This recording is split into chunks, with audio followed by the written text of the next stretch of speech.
हरे कृष्णा। आज मैं आपको परमा एकादशी के बारे में आपको सुनाता हूँ कथा। जरा आप ध्यानपूर्वक से सुनिए। अर्जुन बोले, हे जनार्दन, आप अधिक नौनमल पुरुषोत्तम मास के कृष्ण पक्ष के एकादशी का नाम तथा उसके व्रत की विधि बताइए। इससे किस देवता की पूजा की जाती है तथा इसके व्रत से क्या फल मिलता है। कृष्ण बोले, हे पार्थ, इस एकादशी का नाम है परमा और इसके व्रत से समस्त पाप नष्ट हो जाते हैं और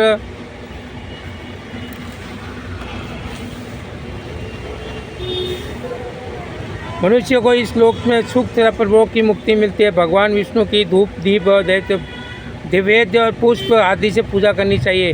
मनुष्यों के साथ इस एकादशी की जो मनोहर तथा कात्य नगरी हुई थी, कहता हूँ ध्यानपूर्वक से सुनो। काकपीय नगरी में सुमेशा नाम का अत्यंत धर्मात्मा ब्राह्मण रहता था। उसकी स्त्री अत्यंत पवित्र व्रता थी।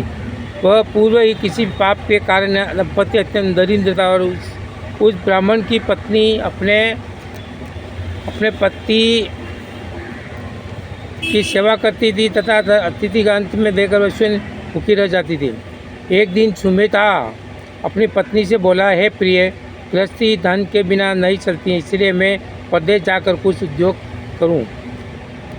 तो उसकी पत्नी बोली, हे प्राणनाथ, अपनी पति ईसा और बुरा तो कुछ भी कहे, पत्नी को वही करना चाहिए जो मनुष्यों को पूर्व जन्म में कर्मों का फल मिलता है। हे विधाता ने भाग्य में जो कुछ लिखा है वो टाले से भी नहीं टलता। हे प्राणनाथ, आपको कहीं जाने की आवश्यकता नहीं है, जो भाग्य में होगा वो यही मिल जाएगा। पत्नी की सलाह मानकर ब्राह्मण प्रदेश नहीं गया और इस समय वो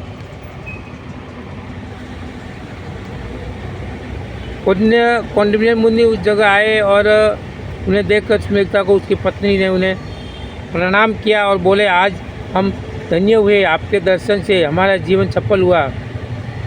मुनि को उन्हें आसन तथा भोजन दिया और भोजन के पश्चात पतिव्रता बोली, हे मुनिवर, मेरे भाग्य से आप आ गए। मुझे पुण्य विश्वास है कि अब मेरी दरिद्रता शीघ्र ही नष्ट हो जाने वाली है, तो आप अपनी दरिद्रता नष्ट करने के लिए उपाय बताइए। तो इस पर कौंडिन्य मुनि बोले कि अधिक मास के मल मास की कृष्ण पक्ष की परमा एकादशी के व्रत से समस्त पाप दुख और दरिद्रता आदि नष्ट हो जाती है। जो मनुष्य इस व्रत को करता है और धनवान हो जाता है। और इस व्रत में कीर्तन भजन आदि सहित रात्रि जागरण करना चाहिए। महादेव जी ने कुबेर को इसी व्रत करने से धन्याचन बना दिया था। फिर मुनि कौंडिन्य ने उन्हें परमा एकादशी के व्रत की विधि का सुने और मुनि बोले, हे ब्राह्मणी, इस दिन प्राप्त कार निश्चिंत के विदित होकर विदित पूर्व पंचरात्रि व्रत प्रारंभ करना चाहिए। जो मनुष्य 5 दिन तक निर्जल व्रत करते हैं वे अपने माता पिता और क्षेत्र सर्वलोक हो जाते हैं। हे ब्राह्मणी, तुम अपने पति के साथ इसी व्रत को करो और इससे तुम्हें अवश्य ही सिद्धि और आत्मेश्वर की प्राप्ति होगी। कौंडिन्य मुनि ने कहने अनुसार उन्होंने परमा एकादशी का 5 दिन तक व्रत किया और व्रत समाप्त होने पर ब्राह्मण की पत्नी ने एक राजकुमार को अपने यहाँ आते हुए देखा। राजकुमार ने ब्रह्मा जी की प्रेरणा से उन्हें आजीवन के लिए एक गाँव और एक उत्तम घर को की सब वस्तुओं को परिपूर्ण था उन्हें रहने के लिए दिया। दोनों इस व्रत के प्रभाव से इस लोक में अनंत सुख भोग कर अंत में स्वर्गलोक को हो गए। तो हे पार्थ, जो मनुष्य परमा एकादशी का व्रत करता है उसे समस्त तीर्थ व यज्ञों का फल मिलता है।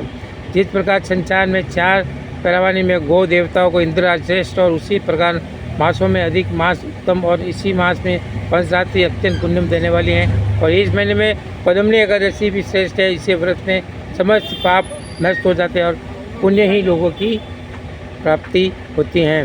हरे कृष्णा, ये परमा एकादशी करना चाहिए। हरे कृष्ण।